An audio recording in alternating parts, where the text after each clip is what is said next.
Hello student, welcome to my SB medicos channel. आज के इस वीडियो में मैं फंडामेंटल के एक बहुत ही इम्पोर्टेंट टॉपिक के बारे में डिस्कस करूंगी एंड दैट इज़ उंड। तो इस टॉपिक में मैं आपको उंड के डेफिनेशन, टाइप्स, मैनेजमेंट और उंड के जो भी स्टेजेस होते हैं उसके बारे में डिस्कस करूंगी। चलिए फ्रेंड्स, अपने टॉपिक को स्टार्ट करते हैं। सबसे पहले हम बात करेंगे उंड क्या होता है। A wound is a break in the continuity of the skin as a result of injury. यानी कि जो उंड होता है इसमें हमारी स्किन की जो कंटिन्यूटी होती है वो ब्रेक कर जाती है और ये क्या होता है, इंजरी का एक कारण बनता है। इट मे बी सुपरफिशियल और may affect blood vessels, muscles, nerves and bone. और जो उंड होता है हो सकता है कि वो सुपरफिशियल हो या फिर ये हमारे ब्लड वेसल को भी अफेक्ट करता है, मसल को भी अफेक्ट कर सकता है, नर्व्स को भी अफेक्ट करता है और हमारे बोन को भी अफेक्ट कर सकते हैं। नेक्स्ट वन हम बात करेंगे टाइप्स ऑफ वुंड, जिसमें कि जो वुंड होते हैं बेसिकली टू टाइप्स के होते हैं। एक होता है ओपन वुंड और एक होता है क्लोज वुंड। सबसे पहले हम ओपन वुंड के बारे में बात करेंगे, जो कि नाम से ही पता चल रहा है, ओपन यानी कि खुला घाव। अब ओपन वुंड होता क्या है? An open wound is an injury involving external or internal body tissue, especially skin, is further divided into following types. यानी कि जो ओपन वुंड होता है ये इंजरी का ही एक पार्ट होता है और इसमें क्या होते हैं, जो भी हमारे एक्सटर्नल या जो भी इंटरनल बॉडी टिश्यू होते हैं वो उनकी जो कंटिन्यूटी होती है वो ब्रेक कर जाती है, यानी कि टूट जाती है। तो उसी को हम क्या कहते हैं, ओपन वुंड कहते हैं या फिर खुला घाव जिसको हम बोल सकते हैं। अब जो ओपन वुंड होते हैं इसके भी बहुत सारे टाइप्स होते हैं। अब उन टाइप को हम देख लेते हैं कि ओपन वुंड के अंदर कौन कौन से टाइप आते हैं। यहाँ सबसे पहले हम ओपन वुंड के फर्स्ट टाइप के बारे में डिस्कस करेंगे, जिसमें है इंसिजन या फिर हम इंसिजनल वुंड या फिर इसको हम सर्जिकल वुंड के नाम से भी जानते हैं। इसलिए हम इसको सर्जिकल वुंड के नाम से जानते हैं क्योंकि सर्जरी के दौरान हम जो भी स्किन पार्ट पे जो भी चीरा लगाते हैं, स्ट्रेट एक चीरा लगाते हैं, तो उस वुंड को हम कहते हैं इंसिजनल वुंड या फिर सर्जिकल वुंड। नेक्स्ट टाइप की हम बात करेंगे लेसरेशन वुंड। लेसरेशन वुंड वो होता है कि जब हमारी स्किन पे एक दांतेदार नुमा संरचना दिखाई देने लगती है, तो उस टाइप का जो भी वुंड का फॉर्मेशन होता है तो उसे हम लेसरेशन वुंड के नाम से जानते हैं, जो कि ये क्या है, ओपन वुंड का ही ये टाइप है। नेक्स्ट है अवल्सन। अवल्सन जो वुंड होता है वो क्या होता है, a wound in which there is a partial और कंप्लीट। यानी कि ये जो अवल्सन जो वुंड होता है या तो पार्शियल हो सकता है या फिर कंप्लीट हो सकता है। Tearing of pieces of skin, यानी कि जो हमारी जो स्किन है वो पीसेस के रूप में टीयर हो जाती हैं, फट जाती हैं। विद और विदाउट अटैच मसल, या तो ओनली स्किन पीसेस के रूप में टीयर होती हैं या फिर स्किन के साथ साथ मसल भी उसमें अटैच होते हैं। नेक्स्ट हम बात करेंगे एब्रेशन, यानी कि एब्रेशन का मतलब क्या होता है, घर्षण। A wound caused by scraping the skin against a hard rough surface. यानी कि जो हमारी स्किन है बार बार किसी हार्ड सरफेस के कांटेक्ट में आ रही है और उस हार्ड सरफेस से हमारी जो स्किन है वो खुरच जा रही है, जिसकी वजह से उंड का जो फॉर्मेशन होता है उसको हम कहते हैं एब्रेशन उंड। नेक्स्ट हम बात करेंगे puncture wound. A wound caused by an object penetrating the skin. यानी कि वो उंड जो किसी ऑब्जेक्ट से बार बार हमारी स्किन में पेनिट्रेट कर रहा है, बार बार छिद्र हो रहा है किसी ऑब्जेक्ट से, तो उस टाइप के उंड को हम कहते हैं पंक्चर उंड। नेक्स्ट हम बात करेंगे stab wound. Type of puncture wound caused by sharp object. यानी कि जो स्टैब उंड होता है ये पंक्चर उंड का ही टाइप होता है, जो कि अगर किसी शार्प ऑब्जेक्ट से हमारे जो स्किन होते हैं वो डैमेज होते हैं तो उसको हम कहते हैं स्टैब उंड। यानी कि जो हमारा स्किन है वो किसी अगर चाकू लग जाता है हमारे बॉडी पार्ट पे तो उस उंड के फॉर्मेशन को हम कहते हैं स्टैब उंड। नेक्स्ट है मिसाइल उंड। मिसाइल उंड में क्या हम देखेंगे, द टाइप ऑफ पंचर, यानी कि मिसाइल उंड भी क्या है, पंक्चर उंड का ही एक टाइप है, कॉज्ड बाय ए बुलेट और शार्प नेल। जो कि अगर गन शॉट लग जाती है हमारे किसी बॉडी पार्ट पे तो वो किसके अंतर्गत आता है, मिसाइल उंड के अंतर्गत आता है। नेक्स्ट हम टाइप की बात करेंगे शार्पनेल इंजुरी। ये जो शार्पनेल जो इंजरी या फिर शार्पनेल जो वुंड होता है, ये मिसाइल वुंड का ही टाइप होता है। इसमें क्या होते हैं कि जो हमारे स्किन होते हैं, वो जगह जगह पर डैमेज हुए रहते हैं, उसको हम कहते हैं शार्पनेल इंजरी। नेक्स्ट हम बात करेंगे एम्पुटेशन इंजरी। एम्पुटेशन इंजरी क्या होता है? पार्शियल और complete savouring of A limb of part of limb. यानी कि सेवरिंग का मतलब क्या होता है? अलग करना। तो एम्पुटेशन इंजरी वह होता है कि जिसमें हमारा जो स्किन, जो हमारा बॉडी पार्ट है, जो हमारा ऑर्गन होता है, वो हमारे लिम्ब से अलग हो जाता है, यानी कि बॉडी पार्ट से अलग हो जाता है। उसको हम कहते हैं एम्पुटेशन इंजरी। जैसे कि यहाँ पे आप देख सकते हो एग्जाम्पल के रूप में, इमेज में हम आपको बता देते हैं कि एम्पुटेशन का मतलब क्या होता है। यहाँ पे स्किन, जो यहाँ पे जो फिंगर है, वो फिंगर क्या हो गई है? हमारे बॉडी पार्ट से बिल्कुल अलग हो गई है। तो उसको हम कहेंगे कि एम्पुटेशन इंजरी कहते हैं। नेक्स्ट हम बात करेंगे एविसरेशन वुंड। ये जो एविसरेशन जो वुंड होता है, वो बेसिकली एब्डोमिनल इंजरी में देखने को मिलता है। यहाँ पे क्या होता है कि जो भी हमारे एब्डोमिनल ऑर्गन हर्निएट हो जाते हैं, उस हर्निएशन वाले पार्ट को हमको क्या करना होता है? सर्जिकली रूप से उसको रिमूव करना होता है। तो वहाँ पे जो वुंड का फॉर्मेशन होता है, उस चीज़ को हम कहते हैं एविसरेशन वुंड कहते हैं। आप यहाँ पे डायग्राम में सब देख सकते हो इमेज में कि कौन सा वुंड किस टाइप का दिखाई देगा, और आपको इजली रूप से यहाँ पे पता चल जाता है कि किस टाइप का ये वुंड है। तो यहाँ पे आप डायग्राम एक एक करके देख सकते हो। एम्पुटेशन है, एवल्सन है, क्रश इंजुरी है, पंक्चर वुंड है, एब्रेशन एंड एनलेसिटेशन वुंड है। तो यहाँ पे इजली रूप से आप आइडेंटिफाई कर सकते हो वुंड को। नेक्स्ट वन हम बात करेंगे prevention of complication and management. यानी कि जब भी कोई वुंड होता है, तो वहाँ पे कॉम्प्लिकेशन बहुत सारे अराइज हो जाते हैं। तो उस कॉम्प्लिकेशन को हम कैसे मैनेज करते हैं, उस चीज़ को अब हम डिस्कस करेंगे। जिसमें फर्स्ट है इन्फेक्शन।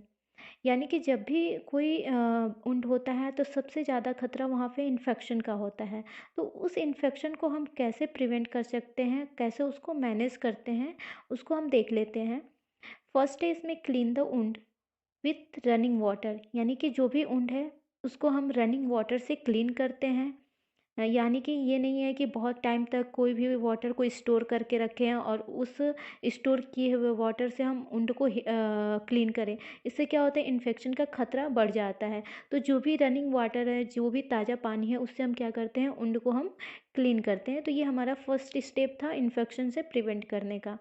नेक्स्ट हम बात करेंगे रैप ए स्टेराइल बैंडेज और clean cloth around the wound. यानी कि वुंड को हम अच्छे से बैंडेज से रैप कर देंगे, बांध देंगे, या फिर कोई क्लीन क्लॉथ से हम रैप करते हैं, ताकि वहाँ पे किसी भी टाइप के माइक्रो ऑर्गेनिज्म प्रेजेंट ना हो पाए।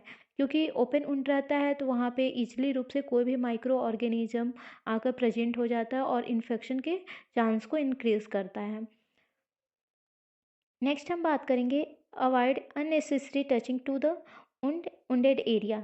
यानी कि जो भी वुंडेड एरिया है, उसको हम बार बार अपने हैंड से, अपने फिंगर से छूने से हम अवॉइड करेंगे। नेक्स्ट हम बात करेंगे if the edge of the wound are gaping. यानी कि वुंड के बीच में, वुंड के किनारों के में अगर किसी भी टाइप का गैपिंग आ रहा है, you should try to bring the edge of the wound together before applying the dressing. यानी कि ड्रेसिंग करने से पहले हम क्या करेंगे? उन किनारों को, उन गैपिंग को हम पहले आपस में चिपकाएंगे। क्या क्या चीज़ से चिपका देंगे? कोई टेप से, या फिर बटरफ्लाई शेप का जो टेप आता है, उससे हम उन दोनों के किनारों को चिपका देंगे, ताकि जो ड्रेसिंग होगी वो आसानी से किया बनेगा। जैसे कि हाँ, ये लेग वाला पार्ट है, इस लेग वाले पार्ट पे यहाँ पे इंजरी हो गई है। इंजरी होने की वजह से ये जो स्किन है, वो दो भागों में बट गया है। तो जब दो भागों में स्किन बट रहा है, तो इन दोनों के बीच में क्या हो जा रही है? गैपिंग आ जा रही है।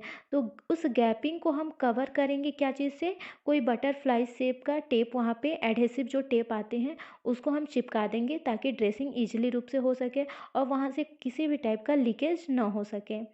नेक्स्ट हम बात करेंगे if the part of skin torn and hanging, then place it back in position and held in place by dressing.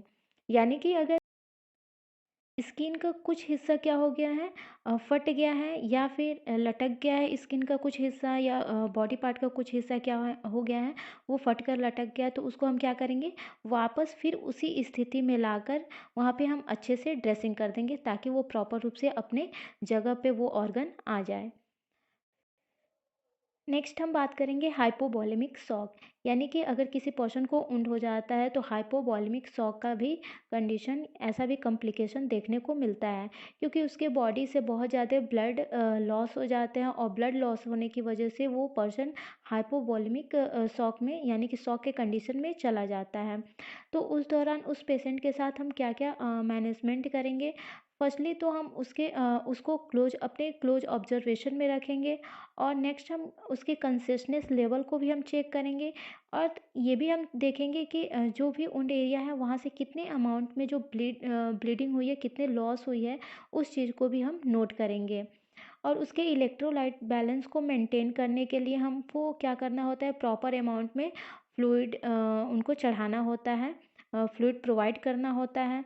Next, shift the patient to the hospital as soon as possible so that IV therapy can be started, यानी कि जल्द से जल्द हम क्या करेंगे, उस person को हम हॉस्पिटल शिफ्ट करेंगे ताकि आईवी थेरेपी स्टार्ट करके जो भी उनके इलेक्ट्रोलाइट इम्बैलेंस हुए हैं उनको मेंटेन किया जा सके।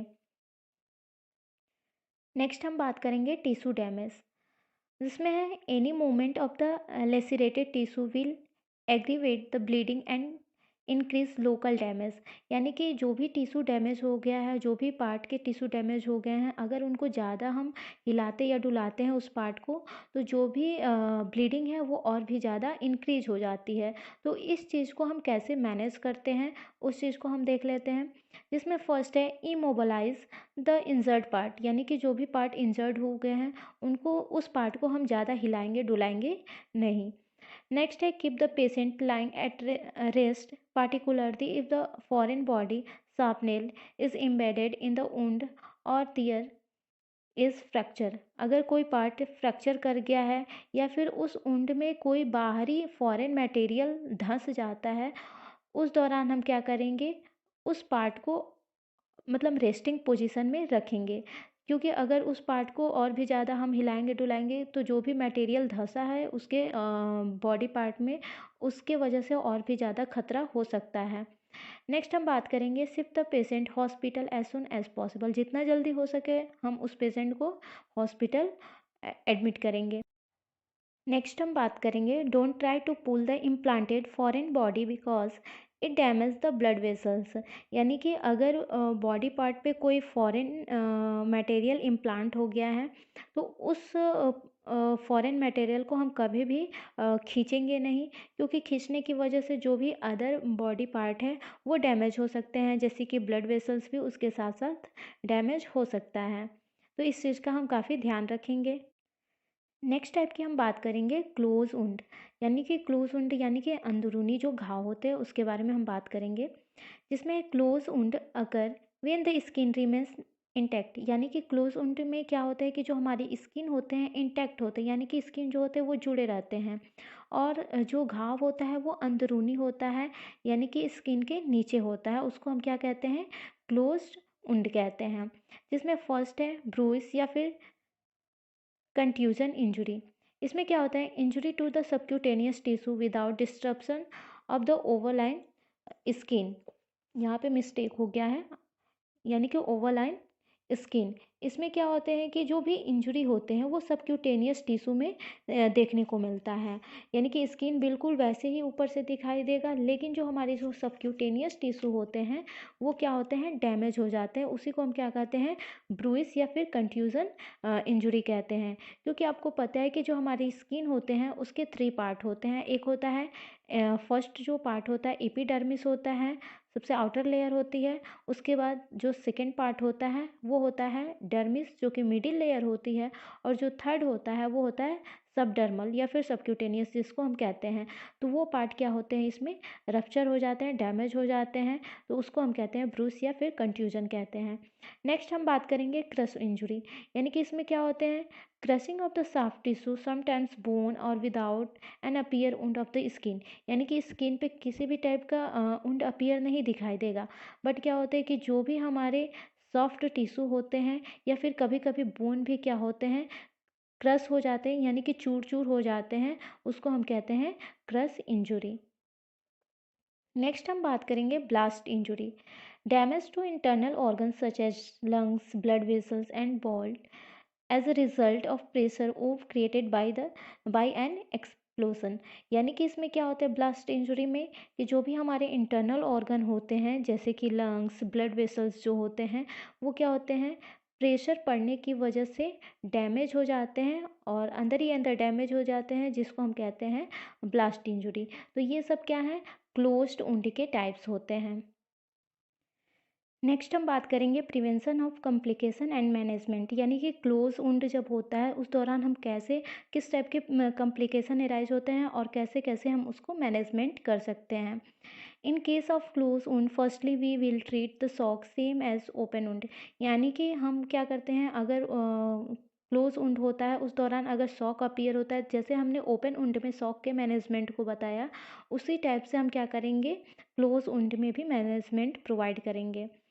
नेक्स्ट है कंट्रोल इंटरनल ब्लीडिंग, यानी कि कोई भी इंटरनल ब्लीडिंग हो रही है तो उसको हम कंट्रोल करेंगे।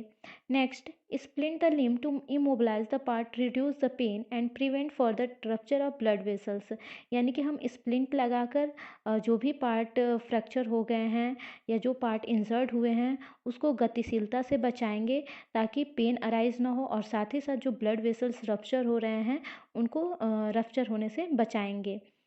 नेक्स्ट है elevate the limb to prevent shock, यानी कि लिम्ब को हम क्या करते हैं थोड़ा उठाकर एलिवेट करके रखेंगे शॉक से प्रिवेंट करने के लिए।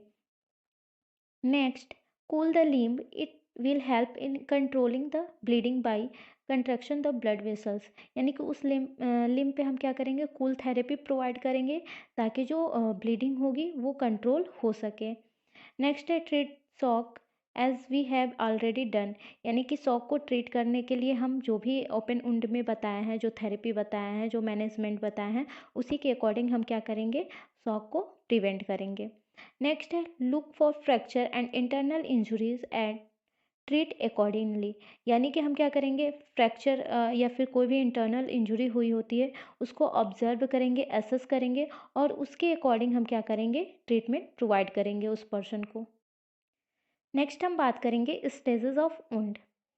Wound healing refers to replacement of destroyed और damage tissue by newly produce tissue, यानी कि जो स्टेजेस ऑफ जो वुंड होते हैं वो क्या होते हैं कि जो भी वुंड डिस्ट्रॉय हो जाते हैं या फिर ये हम कह सकते हैं कि जो भी टिश्यू डैमेज हो जाते हैं वहाँ पे फिर से टिश्यू नए टिश्यू का प्रोड्यूस होना ही क्या होते हैं वुंड हीलिंग के स्टेजेस होते हैं।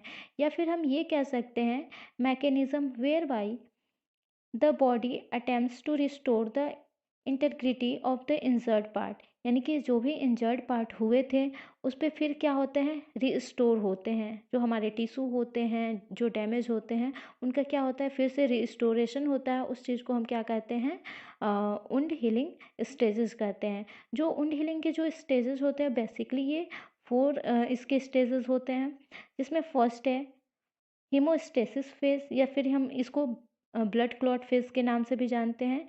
सेकेंड होता है इन्फ्लामेटरी फेज, प्रोलिफरेटिव फेज और मैच्योरेशन फेज। एक एक करके हम सबसे पहले हीमोस्टेसिस फेज को हम देखेंगे। सबसे पहले हम हीमोस्टेसिस फेज के बारे में बात करेंगे, यानी कि कोई भी वुंड होता है तो सबसे पहले वो क्या होंगे कि जो भी ब्लीडिंग वहाँ से होती है वो स्टॉप होती है।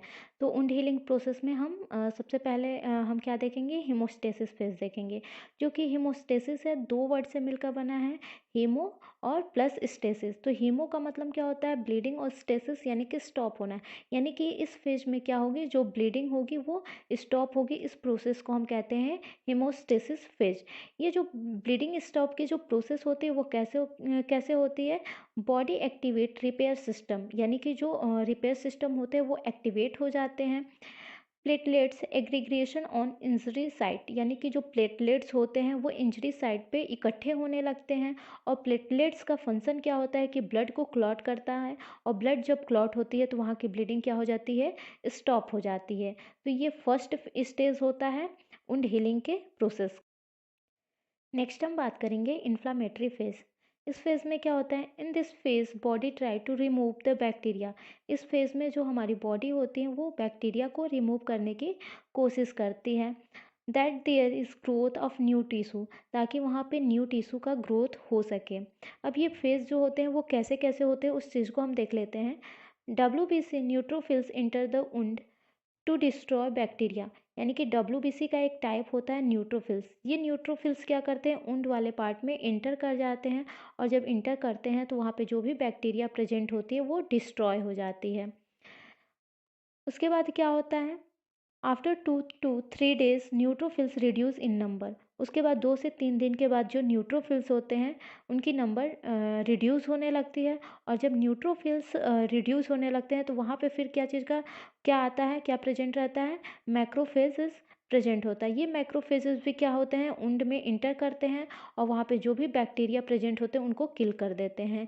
यानी कि न्यूट्रोफिल्स बैक्टीरिया को डिस्ट्रॉय कर रही थी, और जो मैक्रोफेजेस हैं ये क्या है, बैक्टीरिया को किल कर रहे थे। ये जो फेज होता है लगभग 6 से 7 दिन तक का होता है। यानी कि मैक्रोफेज जो होंगे वो 6 से 7 दिन तक वहाँ पे स्टे रहेंगे। उसके बाद आप क्या फील करोगे, यू विल फील रेडनेस, यानी कि वहाँ के एरिया पे रेडनेस दिखाई देगा, हीट होगा, पेन वहाँ पे और स्वेलिंग देखने को मिलता है। तो इस फेज को कहते हैं हम इन्फ्लामेटरी फेज कहते हैं।